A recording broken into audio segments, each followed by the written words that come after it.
আমার স্বপ্ন কি জানো বউ, আমার বউরে আমি উচ্চ শিক্ষিত করব। এখন আমি প্রাইভেট ইউনিভার্সিটি ভর্তি হতে গেলে তো খরচ জানো। খরচ নিয়ে তোমার চিন্তা করতে হবে, আমি সব হিসাব করে রাখছি। ইউনিভার্সিটিতে ভর্তি হওয়ার ফরম টাকা পাইছো কই? ভর্তির টাকা ব্যবস্থা করানোর জন্য আমার একটা কিডনি বেঁচে ফেলাইছে।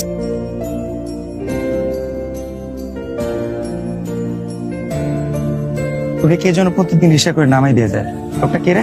স্পেশাল কেউ নাকি? কি আশ্চর্য, স্পেশাল কি হলো তোরা জানতি না? একটা কথা বলি, কালকে থেকে আর আমার ভার্সিটিতে দিতে যাওয়া লাগবে না। ওরে, আমি তোমার জন্য কতক্ষণ ধরে অপেক্ষা করতেছি, ফোনটা তো ধরো না। এই তো সেই লোক, তুই আমাদেরকে বলছে সে নাকি তোর হাজবেন্ড। না না, কি বলিস? এই লোকের মাথা নষ্ট। কি বলতেছে না বলতেছে, আমার হাজবেন্ড হবে কেন?